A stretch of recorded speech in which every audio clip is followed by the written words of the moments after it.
Hello and welcome to the Idaho Reports podcast. I'm producer Ruth Brown. Today I'm joined by Senate Assistant Majority Leader Abby Lee to talk to me about some bills that came out of the Child Protection Oversight Committee.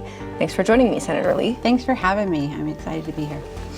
Let's start with a bill regarding the number of foster children that were being housed in temporary shelters and Airbnbs. Can you walk me through what that bill would do?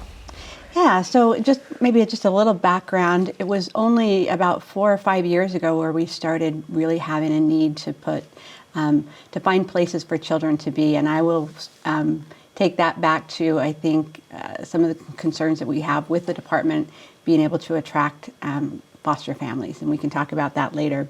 And so there was a need. What happens when we remove children from a home and they have to stay somewhere? And so initially they were being put in hotel rooms and caseworkers were staying with them, and then some of the federal actions and state actions with the Families First, we really wanted children to be in home-like settings. And so these temporary houses, Airbnbs, whatever we want to call them, were set up to ensure that when a child was removed, they could go to a place that has a bedroom and more of a home-like setting. But these were still supposed to be temporary, and they were supposed to be set up just for the most hard-to-place kids. So think teenagers and children with really significant behavioral issues. What we found over the last 4 years is this really is the go-to solution. And so we have had over 170 kids that have been put in these temporary houses. And a temporary house means that you could have a different caregiver every single night. So it's not a home-like setting. And as we looked into this issue, and I've been pushing the department for the last couple of years to get a better solution, and instead they continue to expand it, we are concerned that we're putting small children, toddlers, young children with teenagers in those same home-like settings, but they're not siblings. And so this bill really puts some policy parameters around what the department can and cannot do, and it is very specific.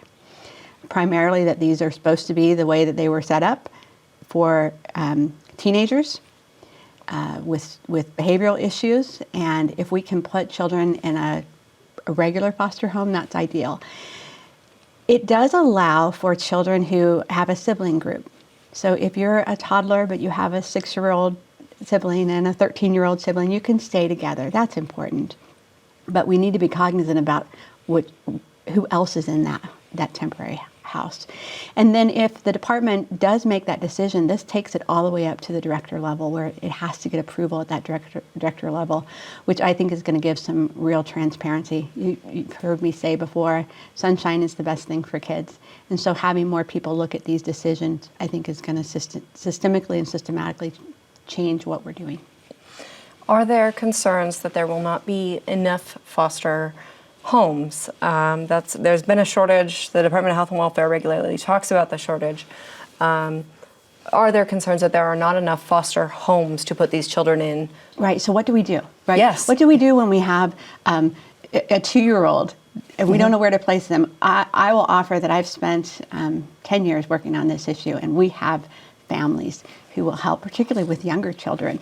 That there's a softer heart sometimes, and maybe just different behaviors or more ability to deal with some of the traumas that these children come with. I think the department has not been looking for those options, and so this gives them specific direction to do that. It also gives them the authority if they truly have nowhere else to place a child, but the director has to sign off on it. And so I think it gives those sideboards, but also kind of a catch-all if we need to get there. The department needs to reach out to foster families. And we have a culture problem, and you heard me say we have a leadership problem in this area. We have good families in this state. And everywhere I go, people say, Senator Lee, thanks for your work on foster care. If you're in this community, we all kind of talk to each other, and having been a former foster parent, I have some connections in that community. And they say, thanks for your work. I was a foster parent in Idaho, and I will never be a foster parent in Idaho again. And so that's the group that we have to appeal to. We have to say, come back. Things will change. Things are changing. These are families who have already had a heart for this work. And again, I'm saddened that we have to put such a policy parameter on these actions, where you would think that people who are subject matter experts would already know how to do this with best practices. I'm not a caseworker, but I play one in the legislature, and it shouldn't be up to us to direct that. But that's where we are. Another bill working its way through the building would establish an ombudsman for child protection. Can you talk to me about the goal there? Yeah, I think the goal is also what happens when we're in the middle of a crisis. So, when I came to the legislature years ago, we were starting to look at emergency moves where children were being moved with no notice. So you had a foster child in your home, they just didn't come home from school that day because the caseworker just moved them to another home. Think about that trauma. And we had to pass a law to ensure that that wasn't happening. 10 years down the road, that is still happening. And there is no place for people to go and complain. And so this really was born out of the number of phone calls that I continue to get directly to say, Senator Lee, the law is being broken. We're not following the 7-day notice. Just meaning that if a child's going to be moved, you have to give 7 days notice. To the foster parent. To the foster parent and the child. So the child can pack their things and we can have some kind of a change. And if 7 days is not allowed or available because there's an emergency, within 7 days you have to document the reason. And so you have to say what that reason was. It safety in the home, and that has created what I thought we were creating was accountability. Instead, I'm still getting the phone calls that these moves are being made. And so we, along with Representative Raybould, who really has a heart for this work, we're creating kind of a self-governing group similar to what we did on the administrative hearings to be able to say what happens when you try to go up against a department, and not against a department, but in support of a child. And so having a grievance that can be looked at immediately instead of 4 months down the road after that action has taken place is really the intent behind this. And some of the criticism is how many watching the watchers are we going to have? But this one I offer that we do that in a lot of other places. We have police ombudsmen, we have other kinds of community ombudsmen, and this one will empower this self-governing group to immediately look at things that are going to be detrimental for children. The bill makes very clear that the Ombudsman's office would work independently of the Department of Health and Welfare. The Department of Health and Welfare runs the foster care system. Can you talk to me about the importance there of why did you strategically separate them? Because I think that we thought we had a grievance process within the department, and it's not working. And so we really need to disrupt this, and we need a place for people to go. Again, as I shared, I get a lot of these phone calls. I'm retiring this year, and it's also not a functional way to have a legislator intervene. I also am limited in the ability to do anything with this information. It's all confidential. So the Ombudsman office would be designed to be able to intervene, actually, to be able to get to an immediate crisis. If a child was being moved or if there was something egregious going on, that Ombudsman office has that authority. And it has to be separate from the department because they have to be able to, I think, sometimes overrule some of those decisions. The Department of Health and Welfare has said that they are increasing the daily payment for some foster homes in emergency situations like this to help find housing for these children.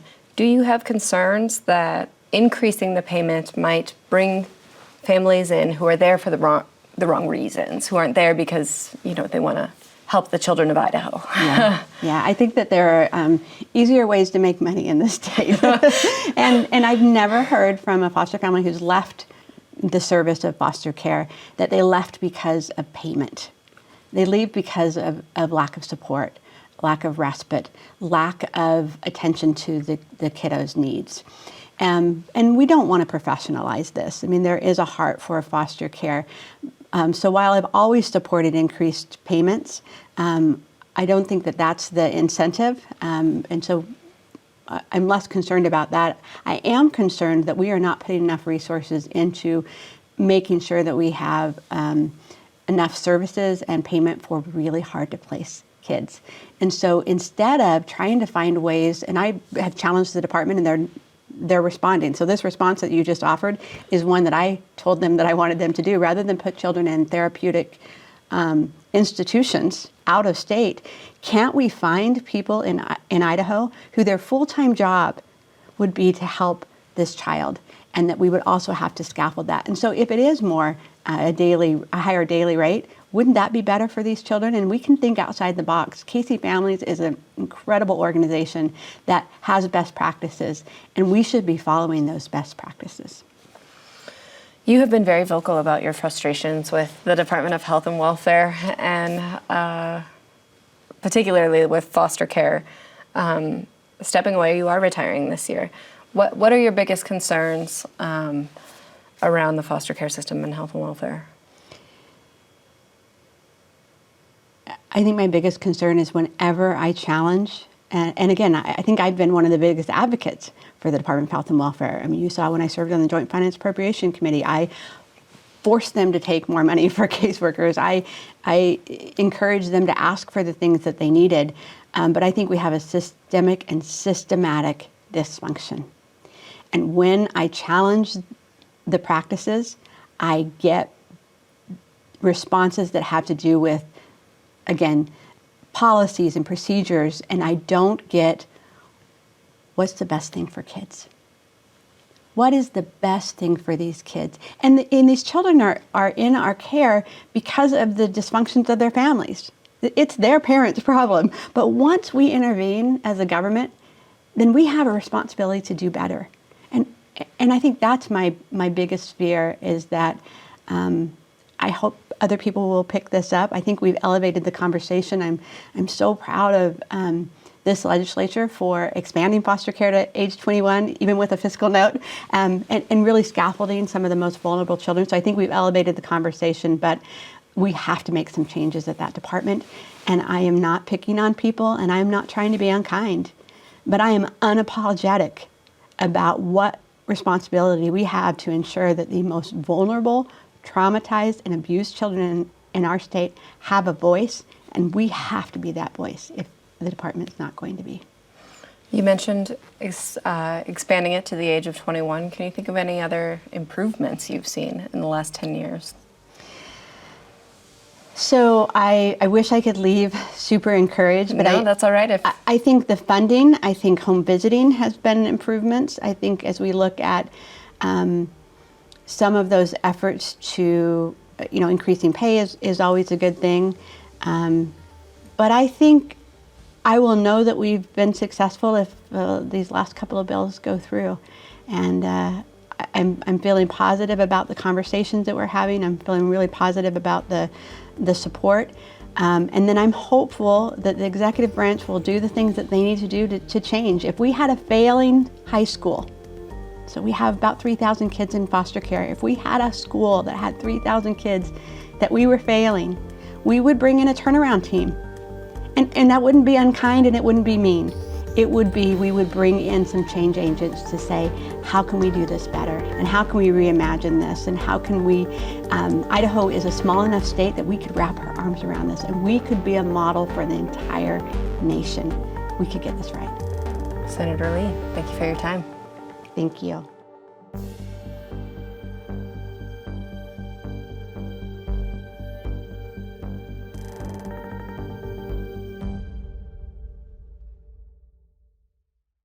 Support for Idaho Public Television comes from the School of Public Service at Boise State University, providing objective and impactful research for Idaho and beyond, and academic programs with hands-on learning that equip students to be effective public service leaders. Presentation of Idaho Reports on Idaho Public Television is made possible through the generous support of the Laura Moore Cunningham Foundation, committed to fulfilling the Moore and Bettis family legacy of building the great state of Idaho, by the Friends of Idaho Public Television, and by the Corporation for Public Broadcasting.